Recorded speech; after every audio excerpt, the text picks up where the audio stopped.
Hallelujah, praise the lord. ದೇವರ ಪರಿಶುದ್ಧ ನಾಮಕ್ಕೆ ಸ್ತೋತ್ರವಾಗಲಿ. ಈ ರಾತ್ರಿ ವೇಳೆಯಲ್ಲಿ ಒಂದು ವಾಕ್ಯ ಭಾಗವನ್ನು ತೆಗೆದುಕೊಳ್ಳೋಣ. ಯೋಹನ ಬರೆದ ಪತ್ರಿಕೆ ಮೊದಲನೇ ಅಧ್ಯಾಯ, ಅದರಲ್ಲಿ ಮೊದಲನೇ ಅಧ್ಯಾಯದಲ್ಲಿ 9ನೇ ವಚನವಾಗಿದೆ.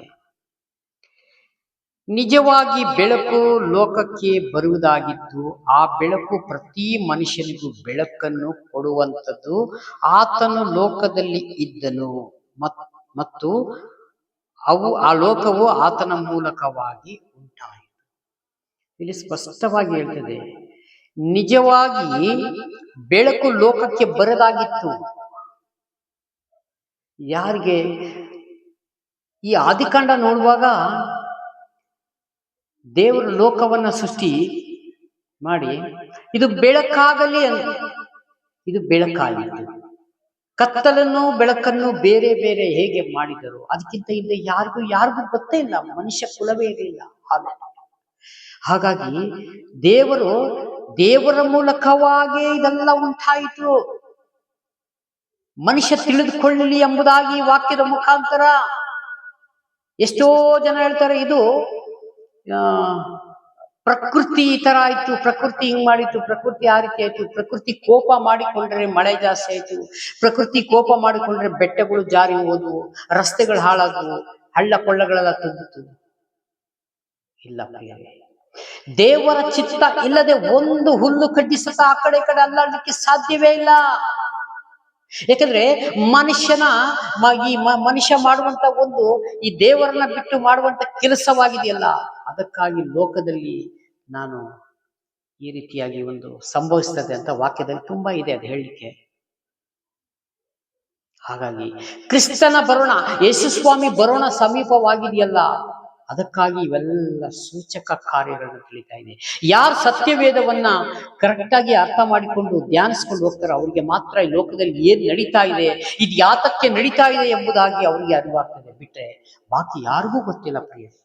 ಹಾಲೆಲೂಯಾ. ಎಷ್ಟೋ ಜನ ನಾವು ನೋಡಿರ್ಬೋದು, ರಾತ್ರಿ ಮಲಗಿರ್ತಾರೆ, ಬೆಳಿಗ್ಗೆ ನೋಡಿದ್ರೆ ಗುಡ್ಡ ಜಾರಿ ಮನೆ ಮೇಲೆ ಬಿದ್ದು ಹಂಗೆ ಮಲಗಿರ್ತಾರೆ ಮರಣವಾಗಿ. ಯಾಕೆ ಸಂಭವಿಸ್ತಾ ಇದೆ ಕೇಳಿದ್ರೆ ಟಿವಿ ಮಾಧ್ಯಮದಲ್ಲಿ ಹೇಳ್ತಾರೆ ಪ್ರಕೃತಿ ನಿಯಮ ಹಾಗೆ ಆಯ್ತು, ಈಗ ಇಲ್ಲ, ಇಂಪಾಸಿಬಲ್. ಅವ್ರಿಗೂ ಗೊತ್ತಿಲ್ಲ ಇಲ್ಲಿ ಯಾಕೆ ಈಗ ಆಗ್ತಾ ಇದೆ. ಅದಕ್ಕೆ ದೇವ್ರು ಹೇಳ್ತಾರೆ, ನಿಜವಾಗಿ ಬೆಳಕು ಲೋಕಕ್ಕೆ ಬರುವುದಾಗಿತ್ತು, ಆ ಬೆಳಕು ಪ್ರತಿ ಮನುಷ್ಯನಿಗೂ ಬೆಳಕನ್ನು ಕೊಡುವಂಥದ್ದು. ಯಾವಾಗ ನಾವು ಕತ್ತಲೆನ ಬಿಟ್ಟು ಬೆಳಕಿನ ರಾಜ್ಯಕ್ಕೆ ಬರ್ತೀವೋ, ವಾಕ್ಯದ ಕಡೆ ಬರ್ತೀವೋ, ಅವೆಲ್ಲ ಸತ್ಯ ದೇವರು ಒಂದೊಂದಾಗಿ ದೇವರು ಸತ್ಯವನ್ನು ತಿಳಿಸಿಕೊಡ್ತಾ ಇದ್ದಾರೆ. ಹಾಲೆಲೂಯಾ ಅಂತದ್ದು. ಆತನು ಲೋಕದಲ್ಲಿ ಇದ್ದನು ಮತ್ತು ಲೋಕವು ಆತನ ಮೂಲಕವಾಗಿ ಉಂಟಾಯಿತು. ನೋಡಿ, ಯಾರ ಮುಖಾಂತರ? ಲೋಕದಲ್ಲಿದ್ದರೂ ಲೋಕವು ಆತನ ಮೂಲಕವಾಗಿ ಉಂಟಾಯಿತೆ ಹೊರತು ಯಾವ ಪ್ರಕೃತಿ ಅಲ್ಲ. ಕತ್ತಲೆಯನ್ನು ಬೆಳಕನ್ನು ಬೇರೆ ಬೇರೆ ಮಾಡಿ ಬೆಳಕನ್ನು ಒಳ್ಳೆದಂತ ನುಡಿದನು, ಹಾಗೆ ಆಯಿತು. ಹೀಗೆ ಎಲ್ಲ ದಿನಗಳಲ್ಲಿ ಆದಿಕಾಂಡ ಪ್ರಥಮ ಭಾಗದಲ್ಲಿ ನೋಡುವಾಗ ಎಲ್ಲವೂ ತಕ್ಕಂಗೆ ಜಾತಿಗನುಸಾರವಾಗಿ ಹುಟ್ಟಲಿ. ಹಾಲೆಲೂಯಾ. ಪ್ರತಿಯೊಂದು ಉಂಟಾಯಿತು. ದೇವರು ಮನುಷ್ಯನಿಗೆ ಏನೇನ್ ಬೇಕು ಅದೆಲ್ಲ ದೇವರು ಸೃಷ್ಟಿ ಮಾಡಿ ಒಂದು ಮಾತಿನಿಂದ, ಹಾಲೆಲೂಯಾ, ಒಂದು ಮಾತಿನಿಂದ ದೇವರು ಉಂಟು ಮಾಡಿದ್ರು ಪ್ರಿಯರೇ. ಎಲ್ಲ ಸರಿ ಆಯ್ತು, ಇವೆಲ್ಲ ಸರಿ ಆಯ್ತು. ಆದ್ರೆ ಇದು ಅನುಭವಿಸಕ್ಕೆ ಮನುಷ್ಯ ಇಲ್ಲ. ಅದಕ್ಕೆ ತನ್ನ ಸ್ವರೂಪದಲ್ಲಿ ಮನುಷ್ಯನನ್ನ ಉಂಟು ಮಾಡಿ, ಹಾಲೆಲೂಯಾ. ಹೇಗೆ ದೇವರನ್ನ ನಾವು ಅರ್ಥ ಮಾಡ್ಕೊಳ್ಳೋದು ಎಷ್ಟು ಕಷ್ಟ ಇದೆ. ಹಾಲೆಲೂಯಾ. ಆದ್ರೆ ನಮ್ಮಿಂದ ಸತ್ಯವಾಗಲೂ ಸಾಧ್ಯವೇ ಇಲ್ಲ ಅರ್ಥ ಮಾಡ್ಕೊಳ್ಳಿಕ್ಕೆ ಪ್ರಿಯರೇ. ಆದರೆ ದೇವರಾತ್ಮನು ನಮ್ಮ ಒಳಗೆ ಇರ್ಬೇಕಾದ್ರೆ ನಮ್ಮನ್ನ ಯಾವುದು ಸತ್ಯ, ಯಾವುದು ಸುಳ್ಳು, ಇದು ಸರಿ, ಅದು ತಪ್ಪು ಎಂಬುದಾಗಿ ಪ್ರಕಟ ಮಾಡಿದ್ದಾರೆ. ಅವರೇ ನಮ್ಗೆ ಇವೆಲ್ಲ ವಾಕ್ಯ ಕಲಿಸ್ಕೊಡ್ತಾರೆ. ನಮಗಿನ್ನೇನು ಬರಲ್ಲ, ನಾವು ನಮ್ಮ ಕೈಲಿ ಏನೂ ಸಾಧ್ಯವಿಲ್ಲ. ಹಾಲೆಲೂಯಾ. ಮನುಷ್ಯನೇ, ದೇವರು ಕೇಳ್ತಾರೆ ಒಂದು ವಾಕ್ಯದಲ್ಲಿ, ಮನುಷ್ಯನೇ ನೀನೆಷ್ಟು ಮಾತ್ರದವನು. ನೋಡಿ, ನೀನೆಷ್ಟು ಮಾತ್ರದವನು. ಹಾಲೆಲೂಯಾ. ಬರೀ ನೀನು ಉಸಿರು, ನಿನ್ನ ಉಸಿರು ಹೋಗಲು ನೀನು ಮಣ್ಣಿಗೆ ಹೋಗ್ತೀಯ. ಎಷ್ಟು ಚೆನ್ನಾಗಿ ದೇವರು ಮಾತನಾಡಿದ್ದಾರೆ. ಹಾಗೆ ಆದರೂ ನೋಡಿ 11ನೇ ವಚನ ಆಗಿದೆ, ಆದರೂ ಲೋಕವು ಆತನನ್ನು ಅರಿಯಲಿಲ್ಲ. ಹಾಲೆಲೂಯಾ. ಇಷ್ಟೆಲ್ಲ ದೇವರು ಮಾಡಿದ್ರು, ಸೃಷ್ಟಿ ಮಾಡಿದ್ರು, ಮನುಷ್ಯನಿಗೆ ಏನ್ ಬೇಕು ಎಲ್ಲವನ್ನು ಭೂಮಿ ಮೇಲೆ ಕೊಟ್ಟರು, ಅವನಿಗೆ ಜ್ಞಾನ ಕೊಟ್ಟರು, ಅವನಿಗೆ ಎಜುಕೇಶನ್ ಕೊಟ್ರು, ಅವನಿಗೆ ಉದ್ಯೋಗ ಕೊಟ್ರು, ಅವನಿಗೆ ಒಳ್ಳೆ ಸ್ಯಾಲ್ರಿ ಬಂತು, ಒಳ್ಳೆ ರೀತಿಯಾಗಿ ಜೀವಿಸ್ತಾ ಇದ್ದಾನೆ. ಆದರೂ ಸರಿಯಾದ ರೀತಿ ಆತನನ್ನು ಅರಿತುಕೊಳ್ಳಲಿಲ್ಲ. ಹಾಲೆಲೂಯಾ. ನೋಡಿ ದೇವ್ರು ಹೇಳ್ತಾರೆ ಮತ್ತೆ ನೋಡಿ, ಆದರೂ ಲೋಕವು ಆತನನ್ನು ಅರಿಯಲಿಲ್ಲ. ಇಷ್ಟೆಲ್ಲ ಈಗ 9ನೇ ವಚನದಿಂದ ಇದೆಲ್ಲ ಓದ್ಕೊಳ್ತಾ ಬರುವಾಗ ಈ 11ನೇ ವಚನ ಹೇಳ್ತೈತೆ, ಈ ಲೋಕವು ಇನ್ನೂ ಅರ್ಥ ಮಾಡ್ಕೊಂಡಿಲ್ಲ. ದೇವರ ಮಕ್ಕಳೇ ಸರಿಯಾಗಿ ಅರ್ಥ ಮಾಡ್ಕೊಂಡಿಲ್ಲ. ಲೋಕ ಇರ್ಲಿ. ಹಾಲೆಲೂಯಾ. ಆಲಯಕ್ಕೆ ಹೋಗಿ ಪ್ರಾರ್ಥನೆ ಮಾಡಿಕೊಂಡು ಸರಿಯಾಗಿ ಪ್ರಾರ್ಥನೆಗೆ ಹೋಗ್ಲಿಕ್ಕಾಗ್ತದಾ?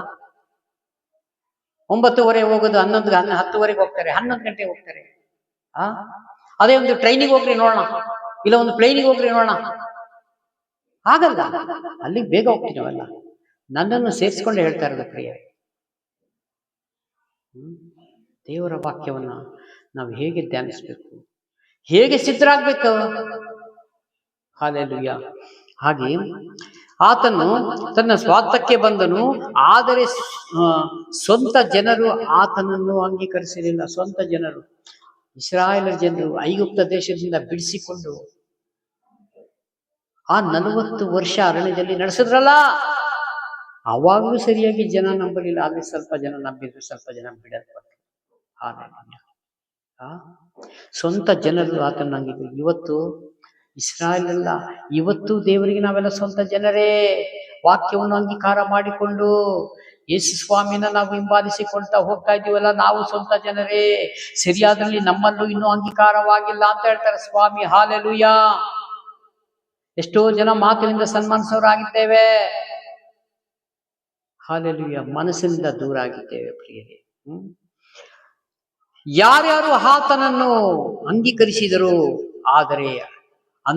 ಆದರೆ ಆತನ ಹೆಸರಿನಲ್ಲಿ ನಂಬಿಕೆ ಇಟ್ಟರೋ ಅವರಿಗೆ ದೇವರ ಮಕ್ಕಳಾಗ ಅಧಿಕಾರ ಕೊಟ್ಟನು. ಹಾಲೆಲೂಯಾ.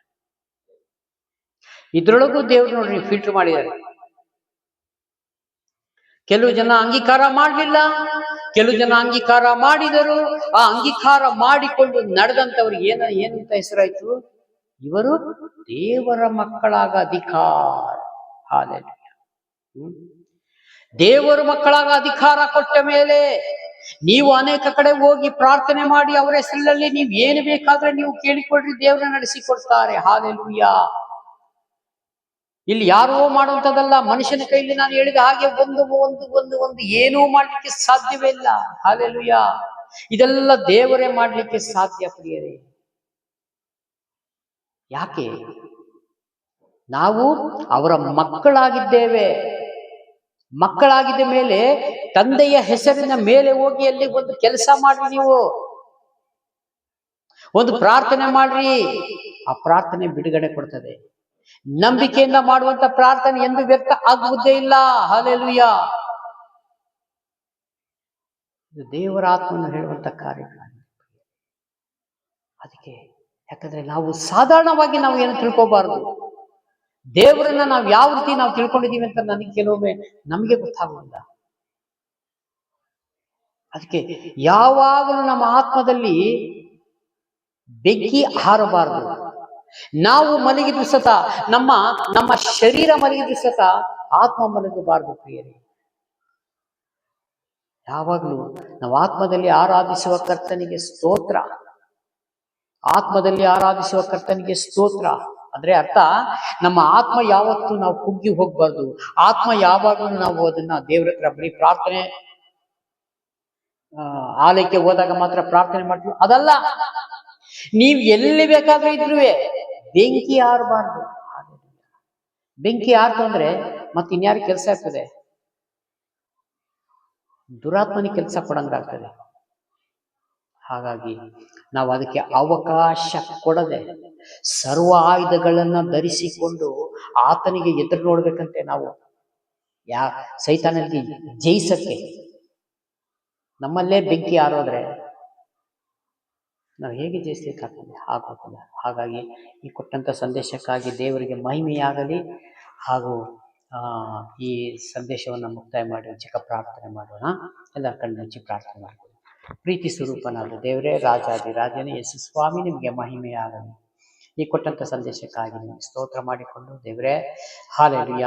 ಯಾರ್ಯಾರು ನಂಬಿಕೆ ಇಟ್ಟು ಸ್ವಾಮಿ ನಿಮ್ಮ ಹೆಸರಿನಲ್ಲಿ ಕರ್ತನೆ ಈ ಭೂಮಿ ಮೇಲೆ ಬದುಕುತ್ತಾ ಇದ್ದಾರೋ ಎಲ್ಲರಿಗೂ ಸ್ವಾಮಿ ಯೇಸುವೇ ನಿಮ್ಮ ಕೃಪೆ, ನಿಮ್ಮ ಸಾನ್ನಿಧ್ಯ, ನಿಮ್ಮ ಅವರ ಮೇಲೆ ಇರಲಿ, ಅವ್ರ ಕುಟುಂಬದ ಮೇಲೆ ಇರಲಿ. ಕಷ್ಟ, ದುಃಖ, ರೋಗ, ಸಮಸ್ಯೆ ಯಾವುದೇ ಇದ್ದರೂ ನಶ್ವರನ ಯೇಸು ನಾಮದಲ್ಲಿ ಎಲ್ಲ ಬಿಡುಗಡೆ ಕೊಡಿ ಸ್ವಾಮಿ. Praise God. God bless you. ದೇವರೆಲ್ಲರನ್ನು ಧಾರಾಳವಾಗಿ ಆಶೀರ್ವದಿಸಿ. ಆಮೇಲೆ